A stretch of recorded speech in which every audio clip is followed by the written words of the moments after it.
A man purchases 2 fans for ₹2160. మీరు చేసే method ఏంటంటే రైట్ మెథడ్, 2 ఫ్యాన్లు కొన్నాడు sir. So cost price of 1 plus cost price of 2 is equivalent to 2160. మీకు టీచర్లు కూడా ఇలా రాస్తే అలానే అలవాటు అవుతుంది. CP1 plus CP2 it is 2160. ఒక ఫ్యాన్ ఏమో SP is equivalent to SP1 is profit మీద కొన్నాడు sir 1 plus 15%. SP is equivalent to CP into 1 plus profit. SP2 is equivalent to SP2 is equivalent to CP2 into 1 minus loss percentage. ఏమన్నాడు? No profit no loss అంటే total SP total selling price is equivalent to total cost price. Total selling price is equivalent to total cost price. అంతే కదా sir, మీరు equate చేస్తారు answer వస్తుంది. అరే total selling price equivalent to total cost price, ఈ స్టేట్మెంట్కి అర్థం చెప్పండి sir. No profit no loss అంటే ఒక వస్తువు ఏ మీద ₹15 లాభం వస్తే వస్తువు బి మీద ₹9 లాస్ వచ్చింది. అప్పుడే నాకు no profit no loss. A and B అనేవి 2 వస్తువులు కొన్నాను. నో ప్రాఫిట్ నో లాస్ అంటే కొన్న ధర అమ్మిన ధరకు సమానము. ఇది ఎంతకైతే ₹15 ఎక్కువ కమ్మితే నాకు వచ్చిందో అది తక్కువ కమ్మితే అదే వచ్చింది. ఈ 15A is equivalent to 9B ఎక్కడి నుంచి వచ్చింది సార్? కొంచెం ఆలోచించి చూడండి. మీరు ఇలా చేసినా మీకు ఆన్సర్ వస్తుంది. Total SP CP1 1 plus 15% plus CP2 into 1 minus 9%. CP ఇదంతా చేయాల్సిన అవసరం లేదు. మనం మ్యాథ్స్ని సింపుల్ లాజికల్గా చూస్తే చాలు. CP2 ఏమైంది సార్?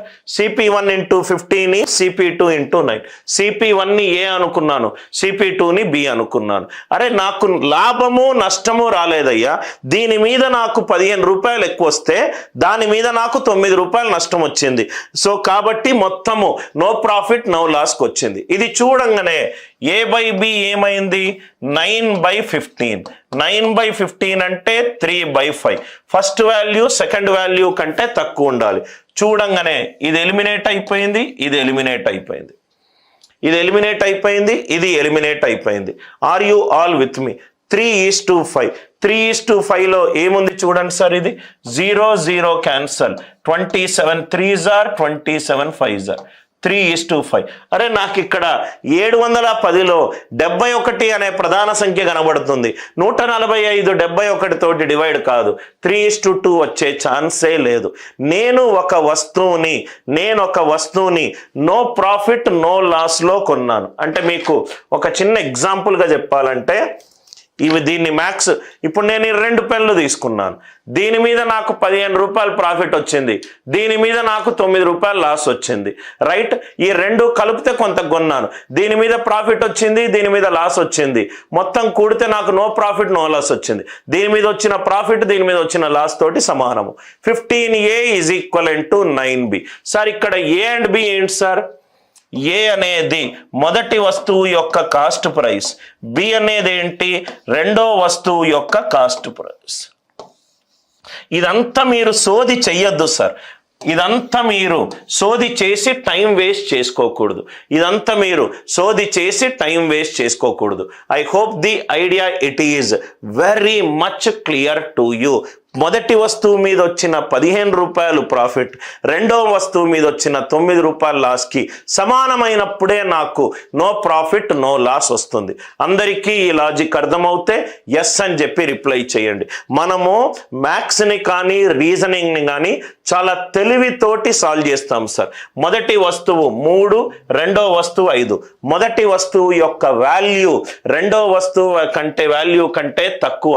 ఇక్కడేమో మొదటి వస్తువు వస్తువు ఎక్కువ ఉంది, మొదటి వస్తువు ఎక్కువ ఉంది. ఇది తీసేశాను, ఇది తీసేశాను. ఫస్ట్ మొదటి వస్తువులో 710, రైట్, 710. ఇదేమో 3 మల్టిపుల్ అని నాకు కనబడుతుంది. 710 3 మల్టిపుల్ కాదు, 3 మల్టిపుల్ కాదు. కాబట్టి ఏ తీసేశాను. ఆన్సర్ ఎంత? 8, 10 and 14, 50. ఐడియా ఏంటంటే ఒక original previous year exam course చూసుకోవడము, మీరు సాల్వ్ చేసే పద్ధతి plus Anil Nair's way of solving, ఈ రెండిటి మధ్య రైట్ డిఫరెన్స్.